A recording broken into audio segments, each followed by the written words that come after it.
Without telling us, the in-laws moved into our house. Suddenly a large amount of luggage was brought in, and immediately after, the in-laws showed their faces from the entrance and called out to us. I have no intention of paying rent. And by the way, I can't help with the chores, so please do them all for me. I want a spacious room. Please help with moving my stuff. I was shocked by their sudden appearance, and even more by what they said.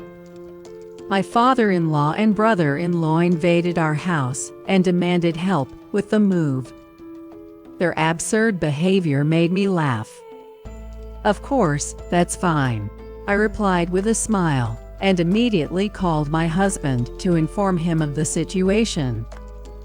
If he finishes work at the usual time, he should be home soon.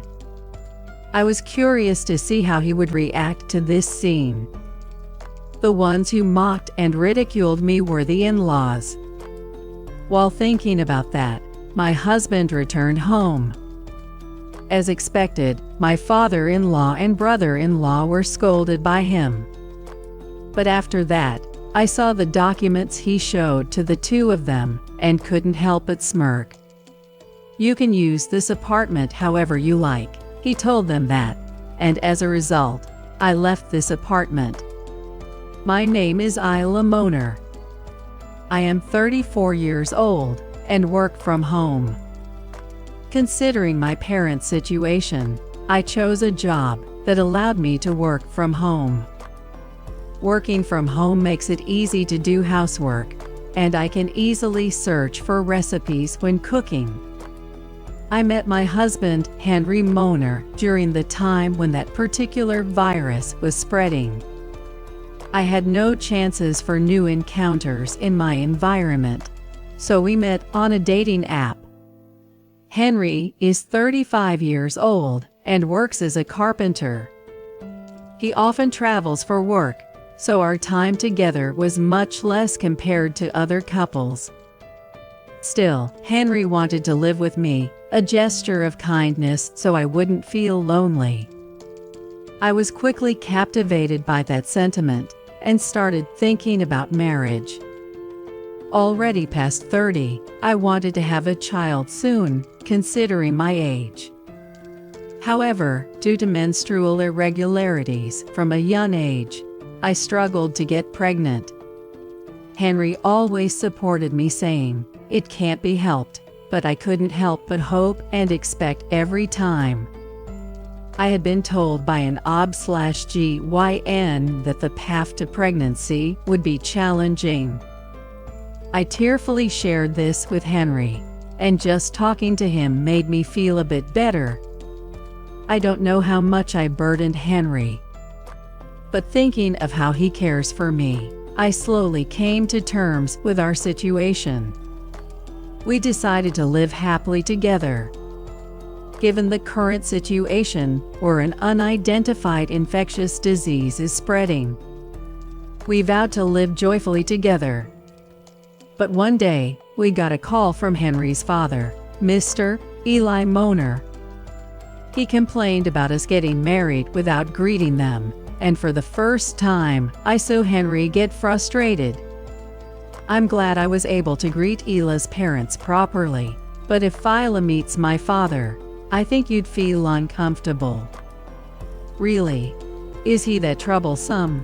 Still, I think we should at least greet your father. You're right. Then let's visit my father's house just once to greet them. It was clear from Henry's expression that he didn't want to see his father. But even with a frown, he started preparing to visit his father's place. However, Henry kept mumbling, "I don't want to see him, and I don't want to go." It's so unlike the gentle Henry. He must really not want to meet him. I could imagine how much he disliked his father. Nevertheless, when I suggested bringing something as a gift, he reluctantly agreed. What on earth happened between Henry and his father? It would be great to know, but Henry didn't want to talk about his past. He probably didn't even want to think about it. I'm not the type to force someone to talk about something they don't want to discuss, but seeing how much he despised his home, I wanted to listen. Yet, we were about to head to Henry's father's place. I had a feeling somewhere deep down that someone would say something unpleasant to me, so I braced myself and left the house. I'm prone to stress and sometimes get stomach aches. Henry cared for and genuinely worried about me because of this. Are you okay? We can do this some other time if you want. Yes, let's go. We should at least greet them. It would be rude not to, especially to my father-in-law. It was my father-in-law who went out of his way to call and complain. He didn't seem like he would easily forgive us. If anything, he seemed a bit bothersome. Henry seemed to have the same impression and offered to drive. It seemed like he was trying to distract himself by driving. It made me feel like there must have been some past issues with his family. Although I'm hesitant about meeting my father-in-law, I don't regret choosing Henry. I adore his kindness towards me, and even his slight clumsiness. Even if our relationship with the father-in-law causes issues, we'll just have to overcome them. Lost in thought, we arrived at Henry's family house before I knew it. Our apartment isn't too far from the place. If we tried, we could walk there. Upon our arrival, my father-in-law greeted us with a smile. However, Henry gave him a glaring look and entered the house. Suddenly, a loud voice echoed from the back of the room. How many times have I told you, relying on your father has its limits. You should be independent. How old do you think you are? Shut up, you probably don't even care about me. It seems Scott is Henry's younger brother. Scott, the younger brother, responded defiantly to Henry. From their argument, I gathered that Scott has been unemployed since his late 20s. It doesn't seem like he's unwell. While he wants to find a job that suits him, he always seems to find some excuse not to. Henry seems disgusted by this. This apartment, however small, is meant for the two of us. If all four of us were to live together, we'd need to find a new place. I'll take the room on the second floor. Isla, can you clean this room for me? My father-in-law, on the other hand, keeps bringing different women into his home, only to break up with them later. Henry didn't agree with this either. I'm not your guardian. I just came to tell you about my marriage to Isla. Oh, got it, LOL. But if you're here to show off, then go somewhere else. Living with Dad is enough for me. Scott, laughing, was engrossed in a video game. Henry was getting irritated, but then I noticed my father-in-law silently watching us. Isla, was it? If you're taking Henry's surname, you understand that you'll also have to help with our living situation, right? When you get married, you become a part of this family. I understand your feelings, but I don't think it should be forced. What are you saying, young lady? Don't you know how to respect your elders? Do I need to teach you how to behave towards those older than you? Suddenly, I was snapped back to reality by his loud voice. At that moment, Henry grabbed my hand and took me out of the house. I was terrified of my father-in-law, who was chasing after us with a face filled with rage. I felt something off about this family. My body couldn't stop shaking from that sensation. Come to think of it, our new apartment's address was revealed because my father-in-law decided on it without our input. To avoid living in constant fear, we decided to move. Fortunately, I work from home, so as long as I have a computer, I can work anywhere. But the problem is Henry's job. Henry is both a carpenter and a business owner, so he's busy and often travels for work. So I decided to handle the moving preparations while cutting back on my work. While living in this apartment, we never know when my father-in-law and brother-in-law might visit. I, who often have bad premonitions come true, could only hope that the worst wouldn't happen. While thinking about such things, I proceeded with the moving arrangements with a strong desire to leave here as soon as possible. I wanted to have everything settled before those two came to visit. With the moving process completed, I was finally able to resume remote work.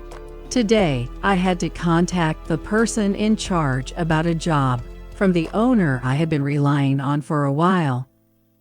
As I was on the phone discussing work, suddenly the doorbell rang. Who could it be? Henry. But if it were him, he would just come in on his own. Could it be my father-in-law and brother-in-law?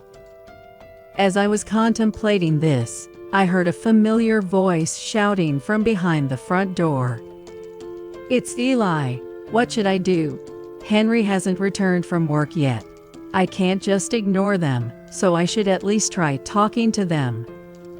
I finished my call with the client and walked towards the front door. At the same time, I could hear someone knocking on the door forcefully. It was undoubtedly my father-in-law on the other side. I didn't know why he had come, but if he intended to disrupt our peaceful life, I wanted him to leave. I greeted them and lightly opened the door. My brother-in-law, with a big bag, forced the door open and placed it in the hallway with a big grin on his face. We moved here because we had to sell the previous house due to tight loan payments, so we're getting ready to move in. Of course, we won't pay rent or do any housework, so please take care of that. My father-in-law and brother-in-law had a nerve to enter our apartment without permission. My brother-in-law immediately picked up his belongings and wandered around the apartment, trying to find the best spot. My father-in-law, after placing his heavy bag on the living room floor, complained about the lack of space and the mess. The living room is cluttered with stuff before you even started cleaning. There's no space for 4 people to have a meal together. I was utterly speechless at their selfish behavior. I contacted Henry and explained the situation to him. I could hear him pounding the wall on the other side of the phone. He seemed quite angry. However, what Henry said afterward made me feel relieved. At least, it seemed that we wouldn't have to take care of these two. However, Henry was still busy with work and couldn't return to the apartment. Therefore, it was my role to deal with this situation. But facing 2 men alone as a woman was daunting. So I contacted someone. That person's name was Nicole Young. She had helped us when Henry and I were planning the move, and lived in the building constructed by Henry's company. Furthermore, she was the president of a company that managed real estate, even overseas. When I explained the situation to her, she muttered, "I have a bad feeling about those 2 who are visiting your home." In the midst of this, as expected, the 2 of them began spreading their belongings everywhere, with innocent smiles. This apartment is owned by Henry and me, and I'm the leaseholder. They didn't even know this, and they were behaving recklessly. From my perspective, their actions were incomprehensible and unacceptable. Rent, housework, don't worry about it. We're actually planning to leave this place. Upon hearing my words, my father-in-law panicked and reached out to me. It was a pitiable sight. As I looked down on him with a cold gaze, my father-in-law desperately shouted, "Is this a joke? Come on, tell me it's just a joke. It's true, Eli. Henry and I discussed this and made a proper decision. Besides, this isn't the time for such jokes. The man who had been complaining in the living room just a while ago was now clinging to me, looking utterly pitiful. I had something to say to my brother-in-law as well. His actions, from the moment he entered our house, searching for his own room, had made me angry. How could he act so selfishly, without even a contract in his name? From my perspective, all his actions were incomprehensible and entirely unforgivable. It's unthinkable for you to barge into this house on your own. You don't even have a contract, so why do you think you can move and start living here? So I decided to have Nicole come over. She was the owner and manager of this apartment. She was sometimes referred to as the president and seen as an office worker by others. In other words, she was quite well known in the community. Once she arrived, any further excuses would be meaningless. Nicole parked her car in the parking space and entered the room. She seemed to have grasped the situation between me and the two men and understood the circumstances to some extent. Then, she contacted Henry. After a while, it seemed Nicole had finished talking to Henry over the phone. Her expression had turned serious. "Mr. Moner, I heard you sold your family home. Have you completed the tax declaration procedures at the municipal office?" "No, I haven't touched that yet. That's a problem. In that case, it will be difficult for us to rent this apartment to you. Let's discuss renting this place after you properly complete the procedures at the municipal office." Nicole's words were straightforward. It seemed that someone with legal knowledge like her would handle discussing with difficult men like my father-in-law better. However, on the other hand, Henry should also understand my father-in-law's difficult personality. In fact, Henry had revealed a certain conversation to me before his business trip. It was a topic he didn't want to touch as much as possible, but probably because my father-in-law was unaware of his past mistakes, and he was being considerate. My father-in-law had a history of infidelity and selfishness, and he had relationships with other women even before Henry's mother left the house. When confronted with this fact, my father-in-law had retaliated and told Henry's mother to leave with the words, "You should leave." Henry's mother had hugged him with a heartfelt apology, then said, "I'm sorry," and left the house. And Henry started to take over the housework, trying to replace his mother, but his father-in-law's problematic behavior only increased. Furthermore, Scott frequently changed jobs and ended up becoming unemployed at the age of 28. While receiving welfare, Scott became a shut-in, and dealing with him and their father became too much, so Henry decided to marry me.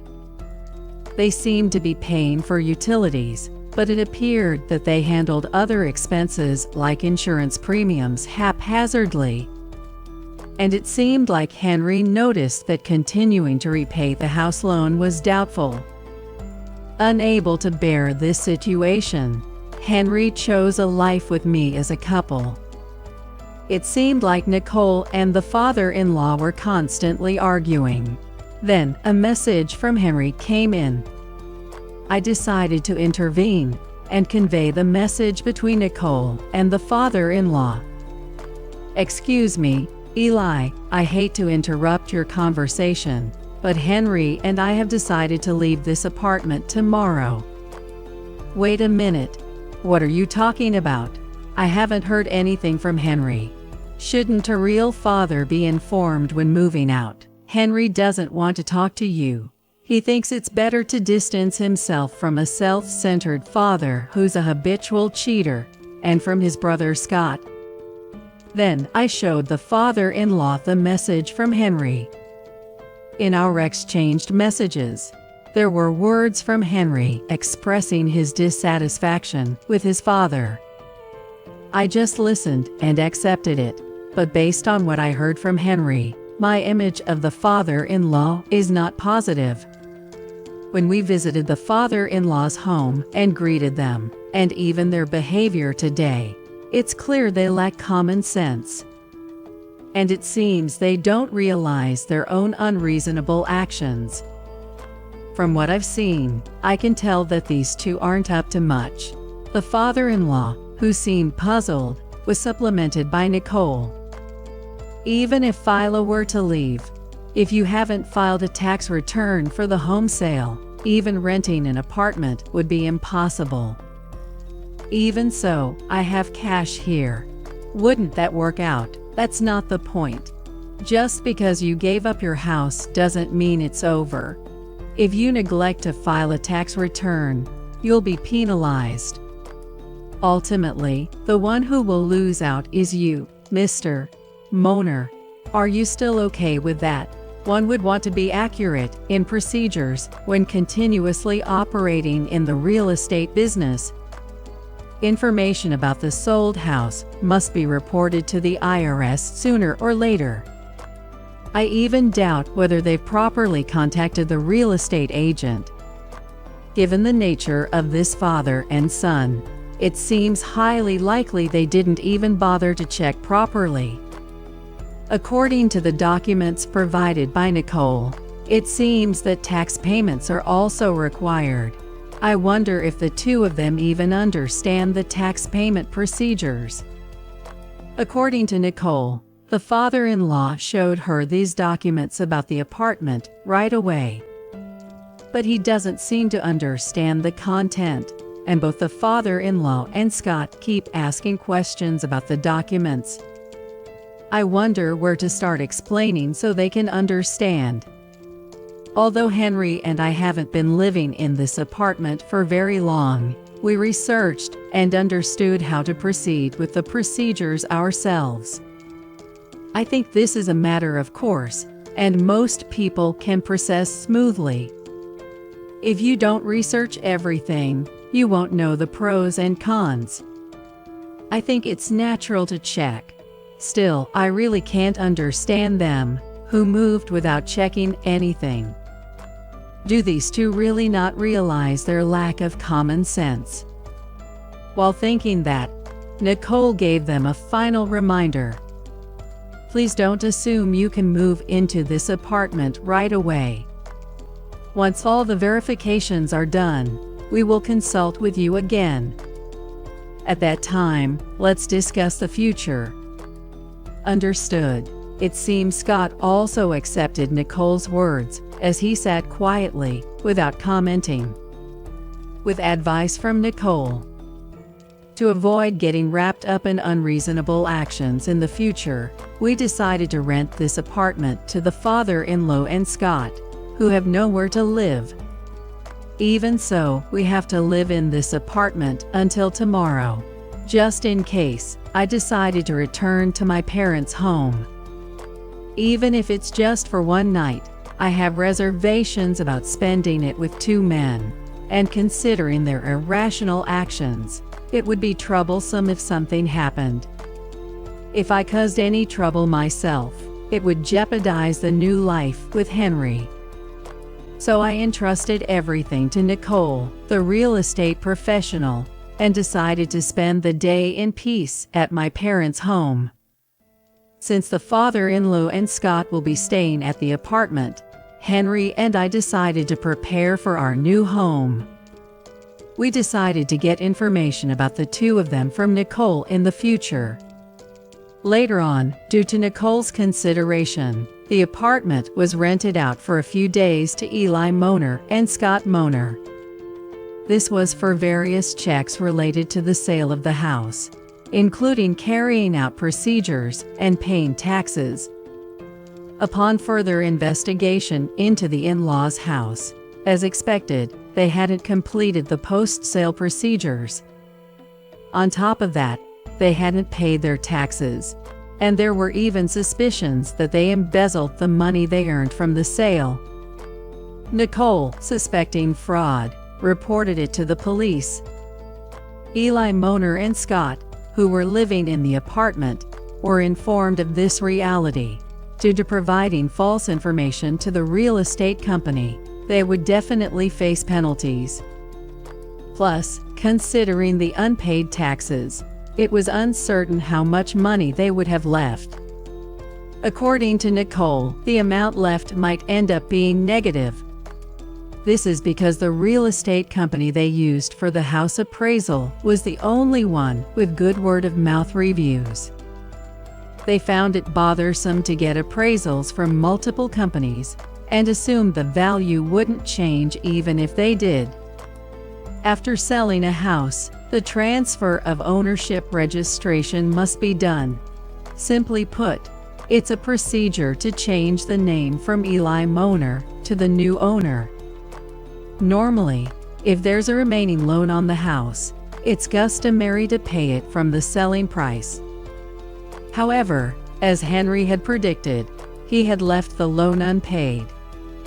With the adjustment of the payment, and also considering the potential fraud, the police started their investigation, casting a dark shadow on Eli's future.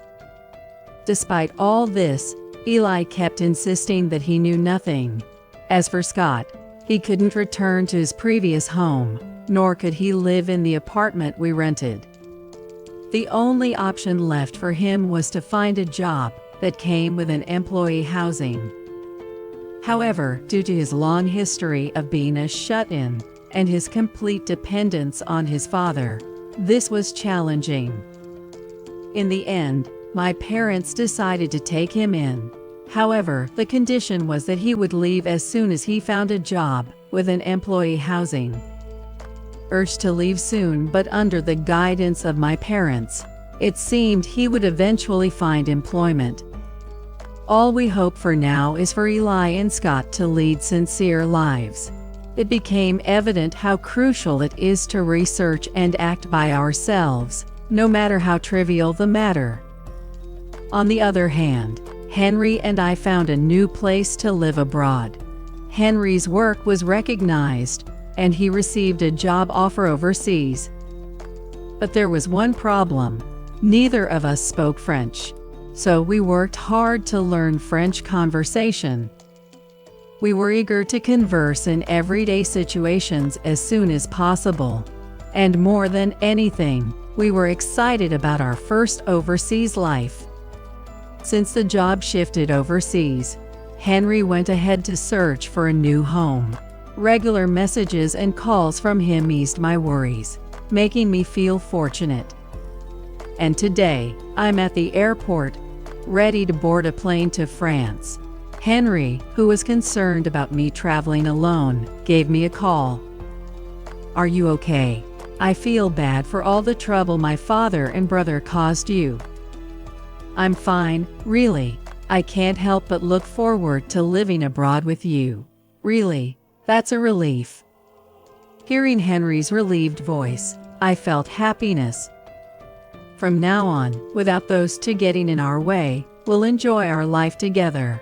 We'll study a lot to understand new things and adapt to life abroad. That's perfect. And so our life overseas began. Eventually, a child was born to our family, and a new chapter began for our family of 3. While cherishing the happiness of spending time with the family, we continue to live vibrantly. My name is Kate. Life's got a real funny way of showing you who's boss. Just a short while back, I'd tell you I was hitched to James. You'd see me coming down the hall, with that just married kind of glow. I had faith that quitting my gig at Laurentech for our marriage was the smart play. Love trumps a paycheck, right? Laurentech was this quirky joint. God knows, they had more rules than a prison. One of them serious deal breakers was about family. James put a ring on it and, boom, we're suddenly in the hot seat. Bossman Joe pulls us in, hands us the ultimatum like we're on some second-rate game show. "One of you's gotta roll out," he said, face as serious as a heart attack. We had a back and forth that night that would have made for prime reality TV drama. I guess love made me a little stupid. I blinked first and tendered my papers the next day. Threw in the towel on my up-and-coming tech career to play house. If I knew then what I know now, well, ain't that just life's tagline?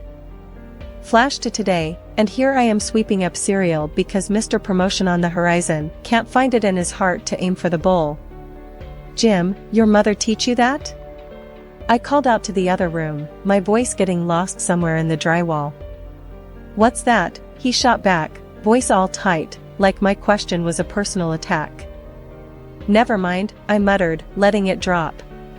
Not worth the hassle. Used to be we could rib each other. Now every word's like stepping on a landmine. Lovely, huh? 2 hours later, he's on the couch, all zoned out in front of the TV, and I'm assessing the remains of what used to be us. We gonna talk or you planning on marrying the couch? I said. James didn't even bother looking my way. About what? I counted to 10 in my head. I dunno, how about us? Where this train wreck's heading? He shrugged. Thought we were good. We stewed in that silence for a while, the TV chattering away to itself. Then it hit me, the realization I'd been living in a glass house someone else threw a rock at. Everything we built, up in smoke, and neither of us knew how to stop the burn. It's funny, ain't it? How fast a life can turn on its head. One day you're planning forever, next day you can't even chat about the weather without it turning into World War III. I stood there a while longer, looking at the man on the couch. He was as familiar as a stranger on a bus. The transition from indifference to cruelty was subtle, but I felt it. It was in the cooling air of the disbanded summer and the sting of a slight wind. Things started changing, like the weather. In the kitchen, I stood there thinking about how things used to be smooth and easy. But now? It felt like walking on ice, unsure if you'll stand or fall. I knew the kind of steak James liked, rare and yet not too bloody, salted and peppered with precision. I had it down to an art, but that day, the oven betrayed me, or maybe it was the other way around. James walked in from the living room, the sound of his heavy footsteps warning me of the mood he was in before he even entered.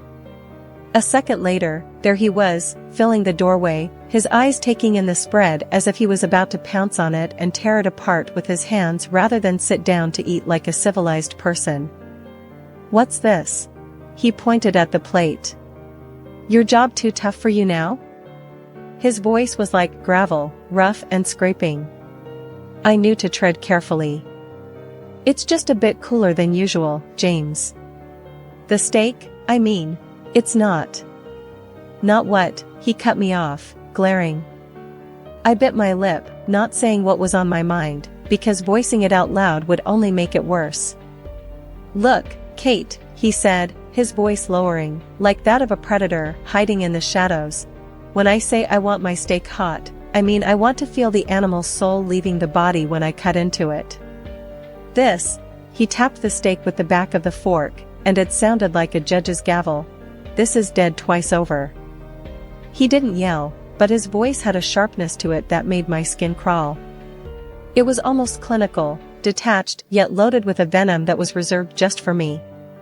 No loud scene, no drama for the outside world, just the cold, hard words that cut through me. I stayed silent, knowing anything I said would just fan the flames. He pushed the plate away, and his downcast eyes met mine, full of something icy. Son of a, you know what, forget it. He turned his back on me and the food. I'm not eating this crap. He grabbed his keys from the bowl by the door, his movements jerky. Fix your mistakes, Kate. Or next time it'll be more than just dinner in the trash. The door slammed, a period mark to the tail end of the happiness we used to have. I was left there, staring at the closed door, the click of the latch loud in the quiet of the apartment. As his footsteps faded, I let out the breath I was holding. The steak. It just laid there, looking as forlorn as I felt. The trash can was the next thing I'd have to face, a cold reminder of my mistake. Throwing it away felt like I was tossing a part of myself with it, my effort, my care, my desire to make things work. But none of it seemed to matter. Perfect, they called us. His parents, our friends, they all admired the facade we put up. But behind closed doors, the story was different. Demands grew as my self-esteem plunged. James' favorite pastime became scrutinizing every corner of the house, every dish I prepared. I had no job, no income, just him and his approval, which became scarcer with each passing day. And on the nights his parents witnessed an act slightly less convincing than usual, the sofa was my cold reminder of failing to play the doting wife. Tonight was no different. The dinner table was set for two plus his ever-judging eyes. "What's this?" James's voice was flat, pointing at the steamed broccoli. "Dinner," I replied, keeping my voice even. "Broccoli again? Don't you know anything else?" he scoffed, pushing the plate away. I bit back a sharper reply, knowing it wouldn't help. "I'll make something else if you're not happy with it." "That'd be a first," he muttered. The retort stung, fueling a silent anger inside me. I turned back to the kitchen, feeling his gaze on my every move. "Where are you going?" he barked. "I said I'd make you something else, didn't I?" My voice carried a hint of defiance I didn't know I had left. James stood up, his chair scraping loudly against the floor. "Sit down. Let's not pretend like you've got other things to do. Your world revolves around me, remember?" His words were a leash, pulling me back. "Yeah, I remember." I heard him sit back down. "No, sorry, no, thank you." Just a heavy silence that settled over us like dust. As the night dragged on, so did his critique. "This house is a mess," he announced, seemingly out of nowhere. I followed his gaze. The books on the coffee table weren't perfectly aligned, a pillow was slightly askew, life happened in our house. But not the life he wanted. "Clean it up." I wanted to scream. To tell him a house lived in would never meet his pristine standards. Instead, I fixed the pillow, straightened the books, and swallowed the lump in my throat. "The place could use some work," I muttered under my breath. "What was that?" His voice had a sharp edge. "Nothing," I said quickly, louder now. "Just talking to myself." He eyed me with suspicion, but said nothing more. In bed, I lay awake, staring at the darkness. The chasm between us was filled with unspoken thoughts and stifled dreams. I thought of all the words I wanted to say, the accusations, the hurt, anger, and all the wishes for a life that felt like it was slowly slipping away from my grasp. I was tethered, bound by invisible chains of dependency and fear. "Perfect," they said. But perfect was just a word, and words were the cheapest currency in the economy of our sham of a marriage. So there I was, just a regular day heading back from the store, arms loaded with groceries. Never did it cross my mind that a bit of ice on the sidewalk would land me square on my rear, but life's got a twisted sense of humor, doesn't it? Down I went with a nasty slip, and the pain shot right through my leg like nothing I've felt before. I tried to get up, but no dice.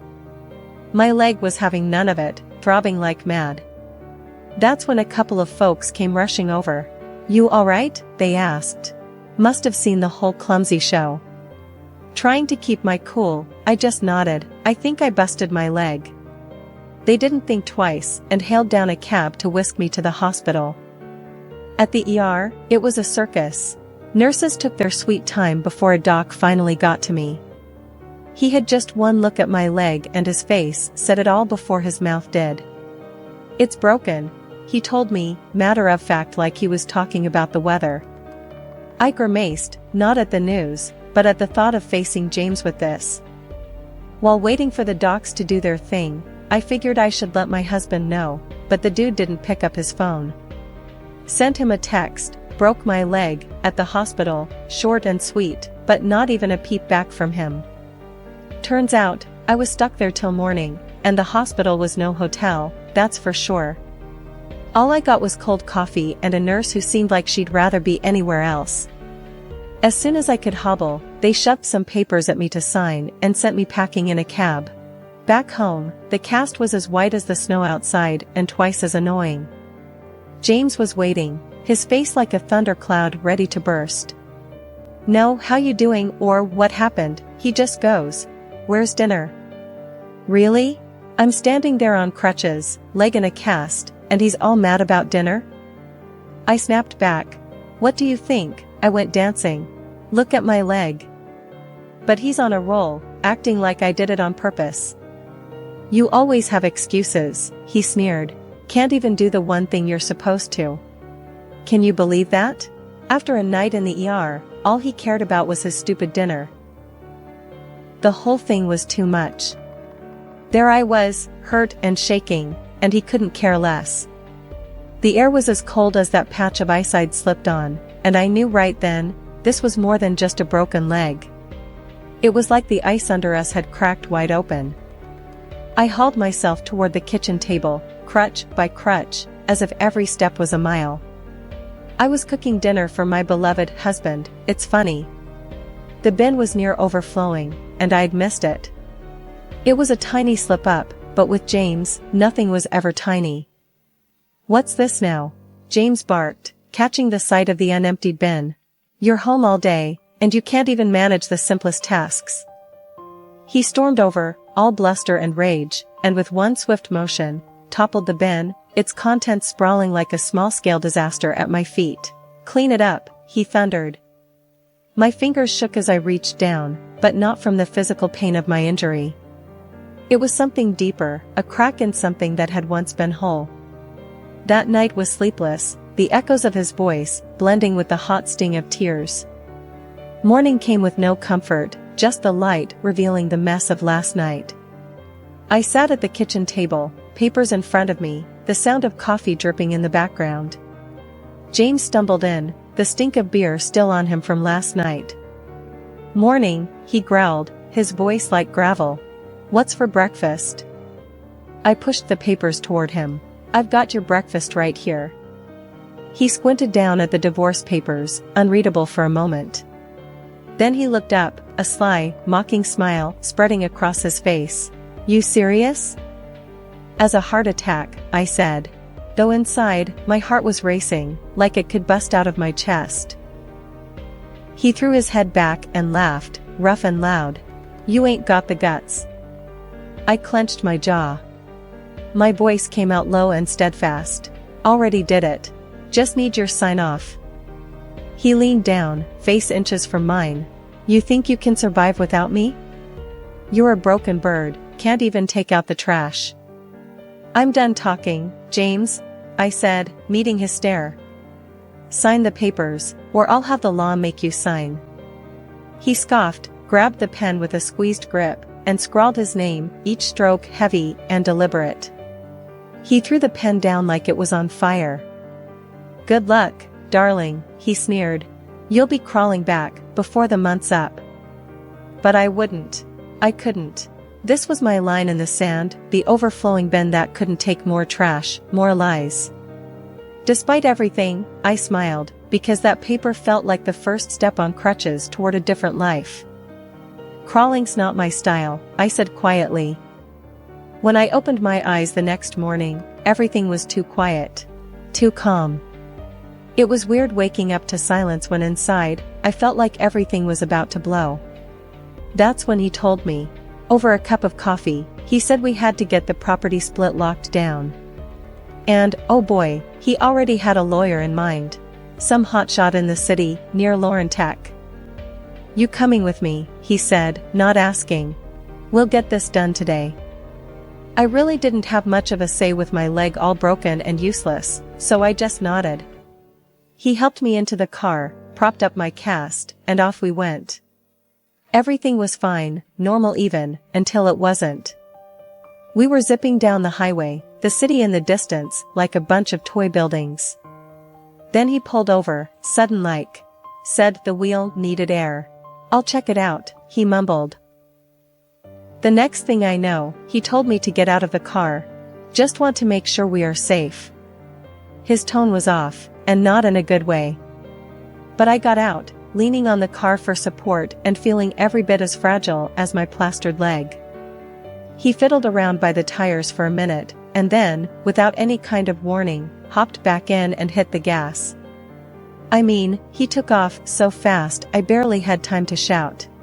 So there I was, out in the middle of nowhere with nothing but the sound of his car disappearing down the highway. I couldn't believe it. Was this really happening? I didn't have to think twice.